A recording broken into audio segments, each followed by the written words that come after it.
노다지 썰전. 네, 오늘은 명인제약에 대해 이야기 나눠보겠습니다. 이 회사가 1985년에 설립돼서 벌써 40년인데 마이너스 성장 없이 꾸준히 왔고 특히 중추신경계, 그 CNS 분야에서는 작년, 재작년 연속으로 국내 1위예요. 그래서 오늘 저희 질문은 이겁니다.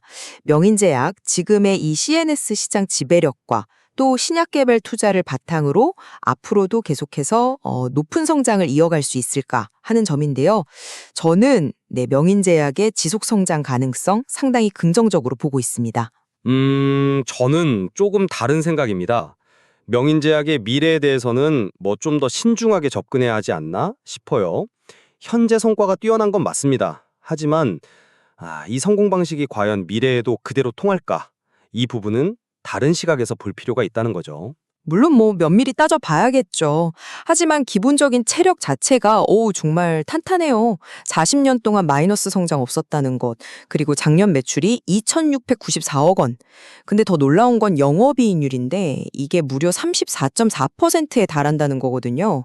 이건 단순히 꾸준하다 이걸 넘어서 아주 강력한 수익 구조, 또 시장 지배력을 보여주는 증거라고 생각합니다. CNS 분야에만 제품이 225개나 되고 다른 회사는 아예 없는 단독 품목도 31개나 가지고 있잖아요. 이게 환자 처방을 딱 묶어두는 아주 강력한 해자 역할을 하고 있다고 봐요. 그것도 물론 부인할 수는 없죠. 근데요, 그 매출의 75% 이상이 이 단일 분야, CNS 하나에만 너무 집중되어 있다는 거. 이게 강점이면서 동시에 제 생각엔 본질적인 위험을 안고 있는 구조 아닌가 싶습니다. 만약에 이 CNS 시장에 아주 강력한 경쟁 신약이 딱 나타나거나 아니면 정부 정책이 확 바뀐다거나 하면 회사 전체가 크게 흔들릴 수도 있는 거 아닐까요?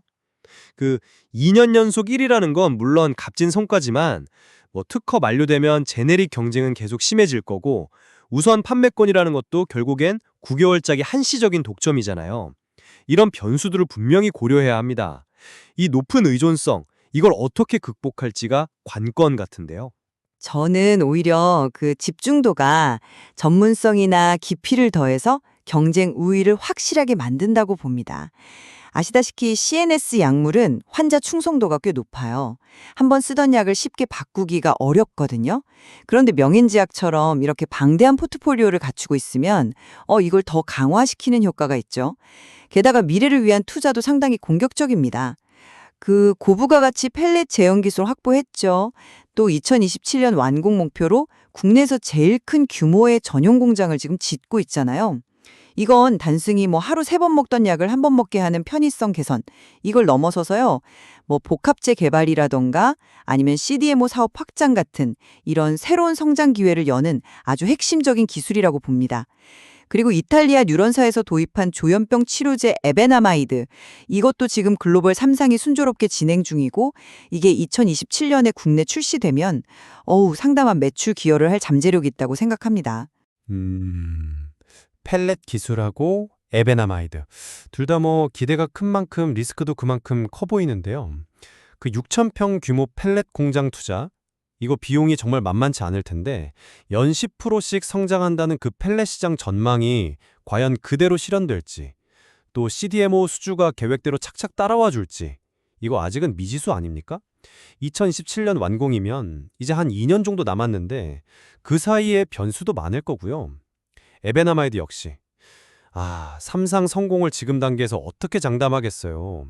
만에 하나 실패라도 하면 명인제약이 부담해야 할 그 임상 비용도 상당할 텐데 또 기대감 하락은 어떻게 감당할 건가요? 매우 큰 시장성이라는 말씀하셨는데 그것도 아직은 좀 희망 섞인 예측에 가깝지 않나 싶습니다. 이 투자들이 제대로 회수되기까지의 불확실성이 제 눈에는 너무 커 보입니다. 투자는 본질적으로 미래에 대한 베팅이죠. 그건 맞습니다. 하지만 명인제약은 이미 펠렛 관련해서 기술 노하우를 상당히 축적해 왔고 또 원료의약품, 그 API도 70개 품목이나 자체 생산하면서 원가 관리 능력도 어느 정도 갖췄다고 봐야죠. 이런 부분들이 투자 성공 가능성을 높이는 요인이라고 생각해요. 그리고 과거에 다수의 우선 판매권 획득했던 경험들, 이건 시장 선점 전략에도 아주 능하다는 증거 아니겠어요? 상장 후에 주주환원 정책 강화하겠다는 의지도 보이고 있고요.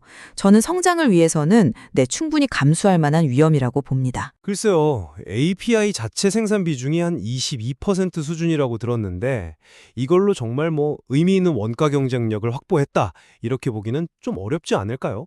현재 그 높은 34.4% 이익률이 앞으로 있을 대규모 공장 투자라든지가 또 에베나마이드 임상 비용 증가, 향후에 글로벌 진출 비용까지 다 감당하면서 계속 유지될 수 있을지 저는 솔직히 좀 의문입니다.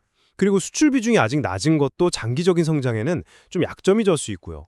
결국 그 CNS 편중 리스크하고 대규모 투자에 대한 불확실성이라는 핵심적인 우려는 여전히 남아있다고 봐야겠죠. 명인제약은 이미 검증된 CNS 시장에서의 지배력 위에 이 펠렛 기술과 에베나마이드라는 신약 파이프라인, 이런 확실한 성장 엔진을 장착하고 있다고 생각합니다. 과거의 안정성하고 미래를 위한 투자가 잘 조화를 이루고 있기 때문에 지속적인 고성장을 이어갈 가능성 전 충분하다고 판단합니다. 네, 명인제약의 강점들 그리고 미래를 준비하려는 노력들 분명히 존재합니다. 저도 인정하고요. 하지만 그 높은 CNS 의존도가 가지는 구조적인 한계, 그리고 신규 투자의 성공 여부나 회수 기간의 불확실성, 또 계속 변하는 경쟁 환경의 가능성 등을 고려해 볼 때 너무 장밋빛 미래를 단언하기에는 아직 좀 이르지 않나 하는 신중론을 저는 유지하겠습니다. 네, 오늘 명인제약의 미래를 보는 두 가지 다른 관점에 대해 이야기 나눠봤습니다. 탄탄한 기반 위에서 새로운 도약을 준비하는 명인제약의 행보, 앞으로도 주목해서 지켜볼 필요가 있겠습니다. 최종 판단은 시청자분들의 몫으로 남겨두겠습니다. 노다지 설전이었습니다.